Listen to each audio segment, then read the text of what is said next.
যুদ্ধ বিমান কেনার সবচেয়ে বড় বাধা দূর হলো এই সরকারের। কেননা এই সরকার একটা নির্বাচিত সরকার না হওয়ার কারণে অন্যান্য দলের পক্ষ থেকে একটা চাপ ছিল যে এই সরকার চাইলেও আসলে যুদ্ধ বিমান ক্রয় করা উচিত হবে না। কারণ এই সরকারের দায়িত্ব আসলে নির্বাচন দেওয়া বা সংস্কার করা।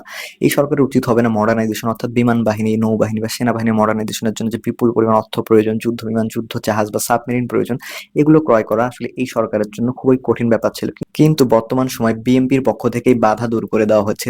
বিএনপির বর্তমান সিনিয়র যুগ্ম সচিব রুহুল কবির রিজভী মূলত একটা মন্তব্য করেছেন যে এই সরকারের উচিত হবে বর্তমান সময়ে যুদ্ধবিমান ক্রয় করা। তিনি বলেন যে এই সরকারের উচিত যত ইচ্ছা যুদ্ধবিমান ক্রয় করা, দেশের সার্বভৌমত্ব রক্ষার জন্য আপনাদের যুদ্ধবিমান ক্রয় করা উচিত। আপনাদের যদি প্রয়োজন হয় তাহলে বিপুল পরিমাণ যুদ্ধবিমান ক্রয় করেন। তারই মন্তব্যের মাধ্যমে বিএনপির পক্ষ থেকে অনেকটাই সাফ হয়ে যাচ্ছে যে বাংলাদেশের বর্তমান ইন্টারিম গভর্নমেন্ট চাইলে তাদের নিজস্ব উৎসাহ অনুযায়ী বা নিজস্ব যে পলিটিক্যাল এজেন্ডা রয়েছে বা দেশের স্বার্থ, সার্বভৌমত্বর স্বার্থ রয়েছে, এই স্বার্থকে বা ন্যাশনাল ইন্টারেস্টকে কেন্দ্র করে এই সরকারের বর্তমান সময় যুদ্ধবিমান কেনার একটা গ্রিন সিগন্যাল বিএনপি বা বাংলাদেশের সবচেয়ে বড় বিরোধী দল বা বর্তমান সময় সবচেয়ে বড় দল যেটি বিএনপি, তার পক্ষ থেকে মোটামুটি একটা দেওয়া হয়েছে। এ থেকে বাংলাদেশের যদি ইন্টারিম গভর্নমেন্ট বর্তমান সময় যুদ্ধবিমান ক্রয় করার সিদ্ধান্ত নেয় তাহলে তার উপর বিএনপির পক্ষ থেকে তেমন কোনো প্রেশার আসবে না, অর্থাৎ জনগণ সেটিকে অ্যাকসেপ্ট করবে। বিএনপির মতো বড় দল অ্যাকসেপ্ট করলে সেটি তাদের যে অনুসারীরা আছে বা তাদের যে সাপোর্টার তারা অ্যাকসেপ্ট করে নেবে, এতে কোনো বড় ঝামেলা হবে না। আর এটি মূলত বাংলাদেশের যুদ্ধবিমান ক্রয় করার যে রাস্তা রয়েছে তাকে অনেকটাই ক্লিয়ার করে দিচ্ছে।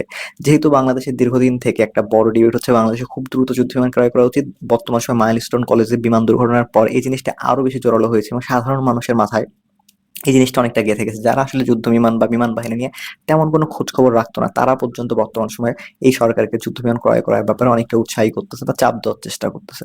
তো বর্তমান সময় বাংলাদেশের যেহেতু হাতে অপশন রয়েছে যুদ্ধ বিমান ক্রয় করার এবং বাংলাদেশের রিজার্ভও মোটামুটি অনেকটা স্টেবল অবস্থা রয়েছে, তাই বাংলাদেশ চাইলে $2 থেকে $3 বিলিয়ন খরচ করে 25-26টির মতো যুদ্ধ বিমান ক্রয় করতে পারে। পাকিস্তান এমনকি চীনের কাছ থেকে $1.5 বিলিয়ন মাধ্যমে চীনের জেট এনসি ক্রয় করেছিল, অর্থাৎ 25টি জেট এনসি ক্রয় করতে পাকিস্তানের মাত্র $1.5 বিলিয়ন রাখছে।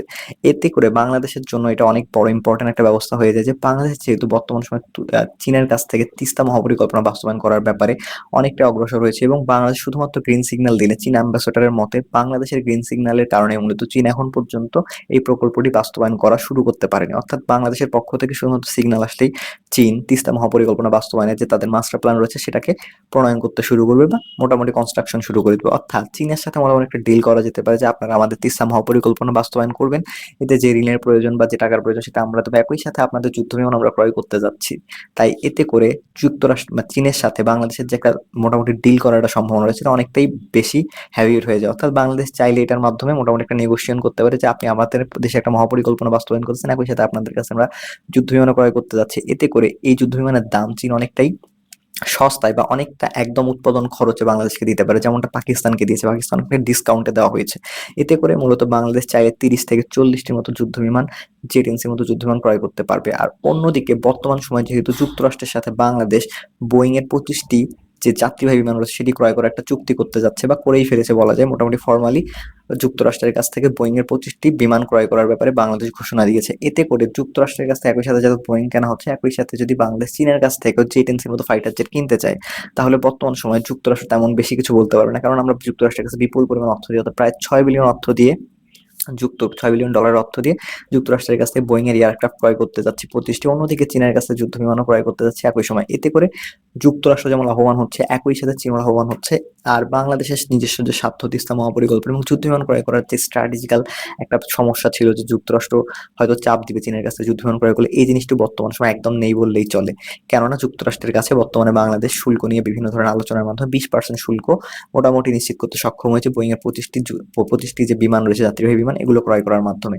তো এ থেকে বোঝা যাচ্ছে এই সময় যুদ্ধ বিমান ক্রয় করলে রাজনৈতিক চাপ থাকতেছে না, একই সাথে যুক্তরাষ্ট্রের চাপ থাকতেছে না এবং বাংলাদেশের রিজার্ভের পরিমাণও যথেষ্ট রয়েছে। তাই চীনের কাছ থেকে ঋণ নেওয়ার মাধ্যমে বা অনেকটা কম মূল্যের যুদ্ধ বিমান ক্রয় করা, তিস্তা মহাপরিকল্পনা বাস্তবায়নের যে ডিলটা রয়েছে এটাকে ফাইনালাইজ করা একসাথে সহজ হবে এবং পলিটিক্যালি অনেকটাই বেশি বাংলাদেশকে লাভবান করতে যাবে বর্তমান সময়।